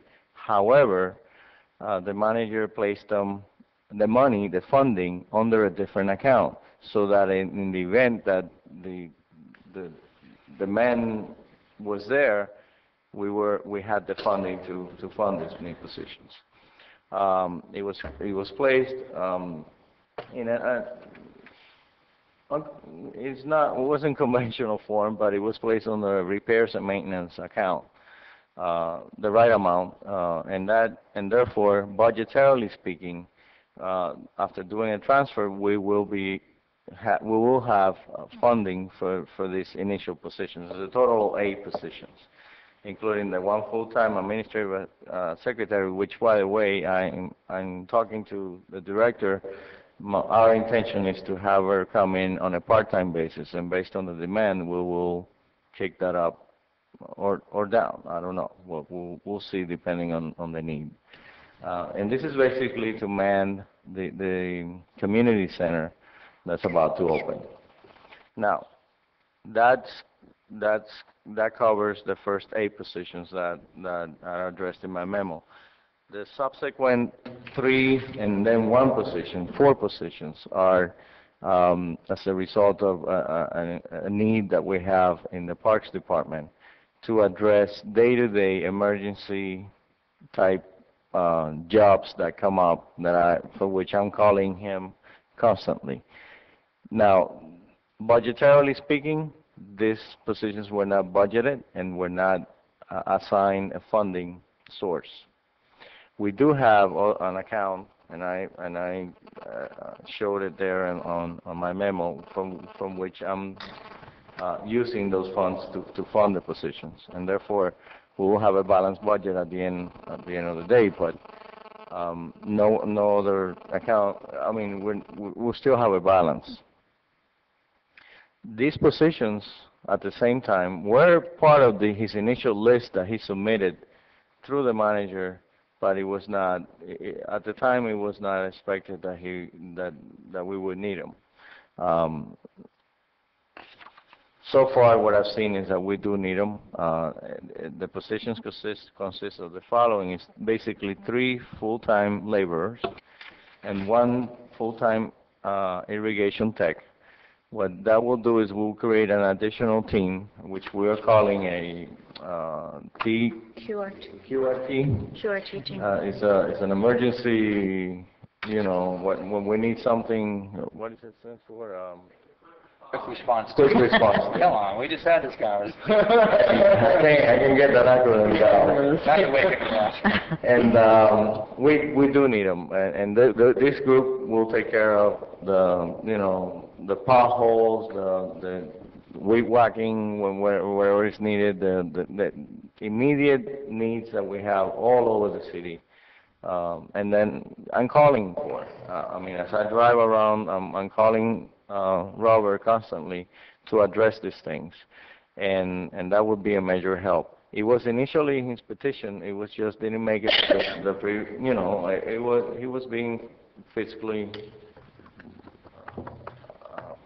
He wanted to cut down on expenses, but this is something that we come to the point where we need to make a decision. What kind of level of service do you want out there, and to have to wait to address something that's minimal that could be taken care of on an immediate basis, to have to wait to get our crews to come around and do it on a because we will have to pull them out of the regular schedule to take care of these spots would put us in a position where we'll have to wait. And I know that we want to make it an immediate difference out there, so therefore that's what I'm requesting. Thank you. Yeah. Mayor Bay. Yeah, this is something that we've talked about for a month, and I have to commend Park and Recs. They keep coming to the call. I constantly call the managers.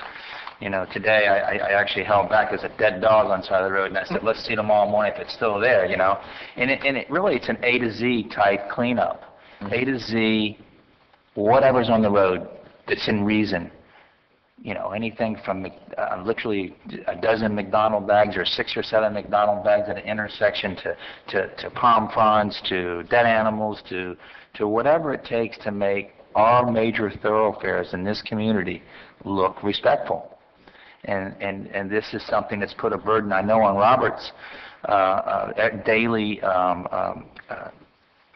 work that he's to get done on his own, and I think it's important now that we give him the resources he needs to make us look like we should look here in the community. And I 100% support this. Thank you. Thank you, Mayor. I just want to say that we just sat and we looked at every possible avenue that we could look at to try to give some more help. And we were lucky enough to get the trustees, another team of trustees. Yeah. But Robert, I just want to make sure that we do have another truck for this quick response team, correct? We have a truck ready to roll, right? Yeah, it's in the shop right now getting repairs. We actually took a vehicle that was going to salvage and was able to utilize it to create a truck for this team. So, and we all know that a dirty city does not attract people to spend their dollars here, so we have to do what we have to do. I'd like to entertain a motion, please. So moved. So moved. Is there a second? Second by Mr. Burgess. Any questions or comments from council? Okay, sir, 3 minutes on the clock, okay? Thank you. And John, just look up. There's the clock. Okay. The reason that- See the big clock? Okay. John, just so you know, everybody, as you start coming to more council meetings and town meetings, you'll see everybody has to abide by that 3-minute clock. So, just initiating you here.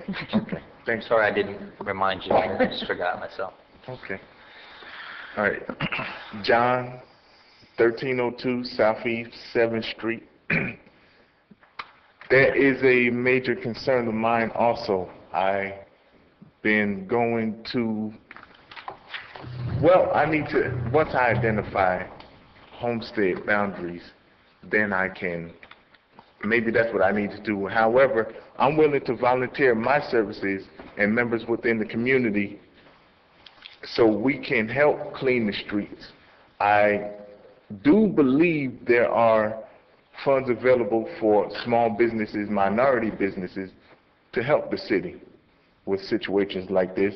And if we can identify them so we can utilize them, maybe we can start helping you all, meeting with you all in the morning, looking at the agenda, the areas you want to target for each day, and we can start making it happen.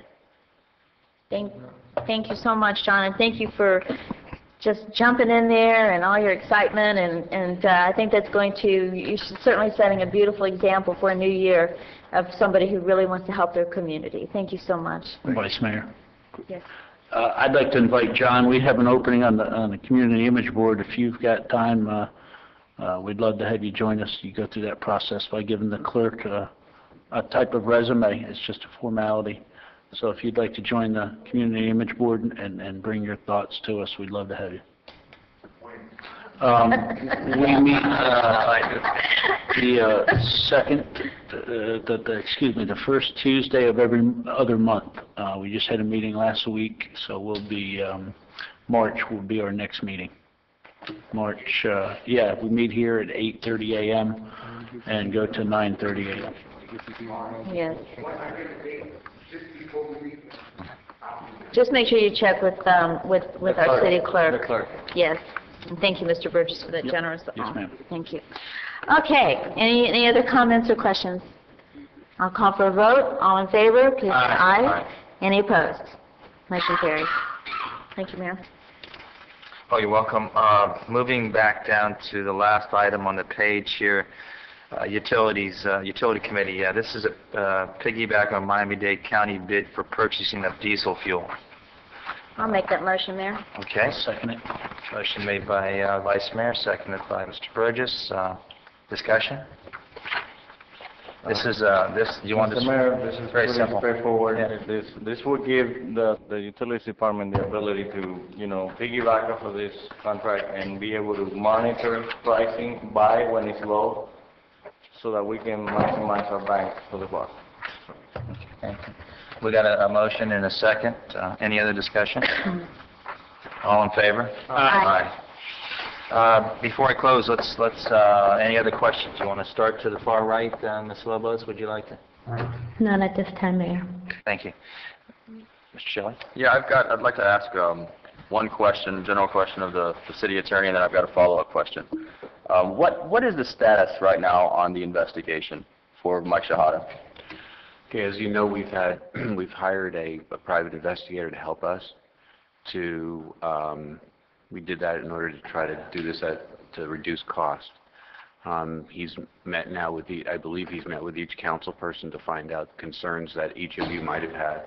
He's following up on those concerns, and we're continuing to work and expect to have something ready end of January, beginning of February. Have the attorneys or has any discussion been had as far as maybe settlement of this case or what the other side's looking for? Is there some alternative? Has that been discussed at all? No, it's not, because we hadn't received any direction in that regard. Okay, what I would like to do now, I think that, I know we have a very big and important decision coming up here soon, and I would be more comfortable myself having more options than just say hire, retain or fire. I would like to know what he's looking for. Is there a settlement option? Is there something in between? I'd like to have 3 options instead of just the 2. So what I'd like to do now is make a motion to direct the city attorneys to at least talk to Mr. Shahada's attorneys, find out what they're willing to maybe settle for, and do some settlement negotiations while the investigation is proceeding forward. Do we have a second to that motion? I'll second it.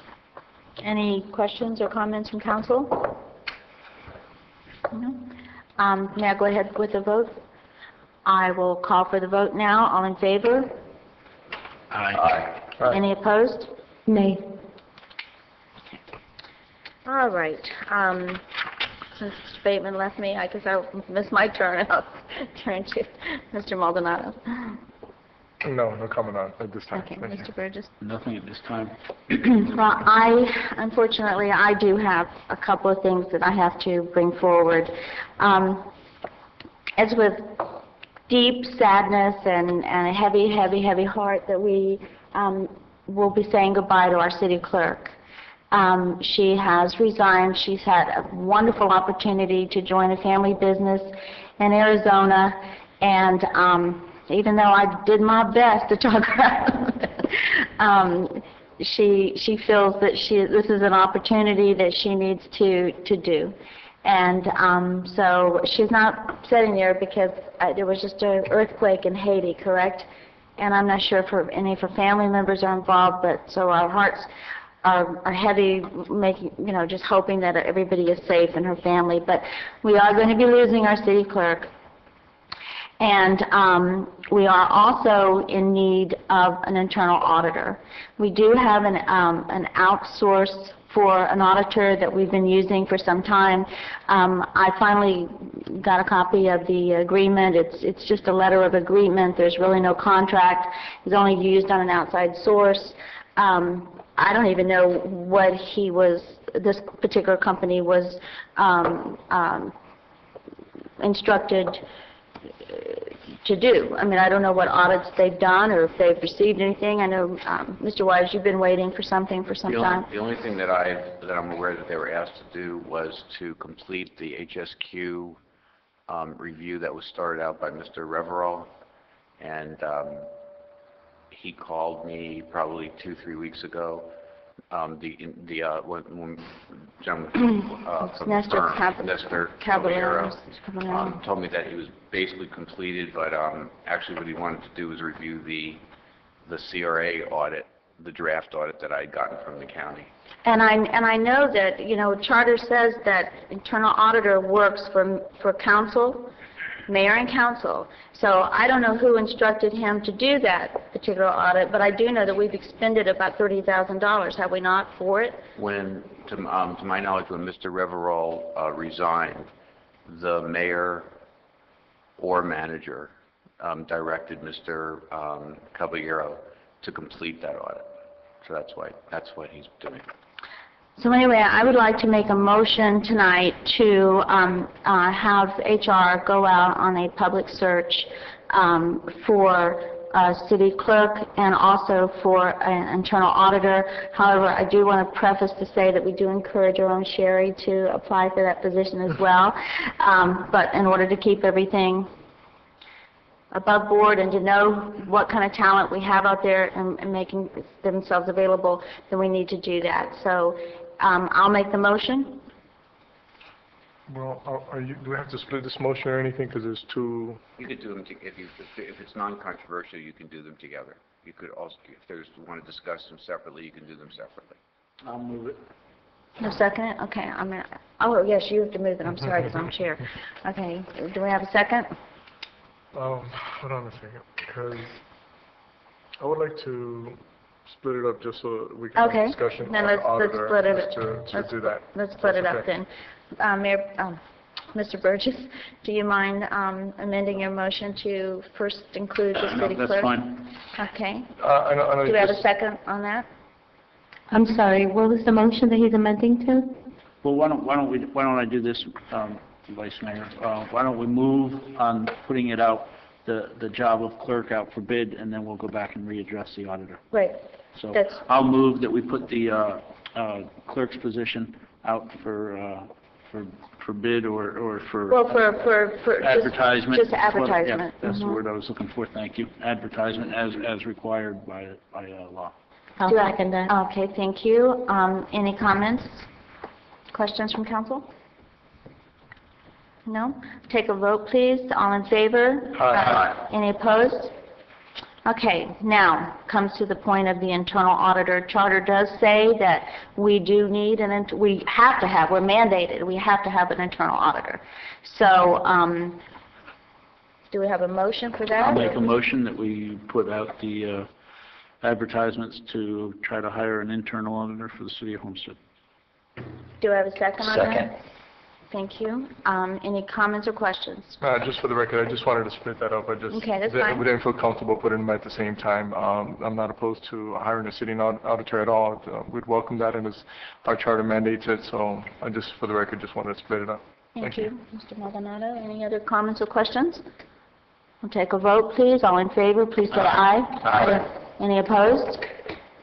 All right, so Mayor, if you don't mind, I'm just going to continue Oh, just to please. say, Marcy, would you please, we've been down that road before, haven't we, together so many times. So, and then we do hate to see our Sheila leave us, but we do wish her the very best. So we'll get together, and as management review, then we'll go ahead and work together, Marcy, like we've done when we hired Sheila, and continue to move forward. So, Mayor, I'll turn it back over to you. Right.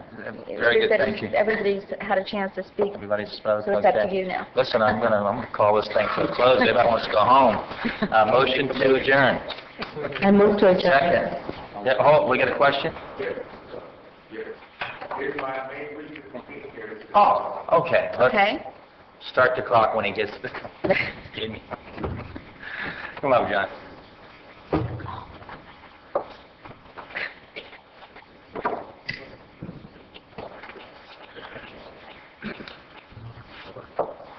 Okay, this is John from 1302 Southeast 7th Street.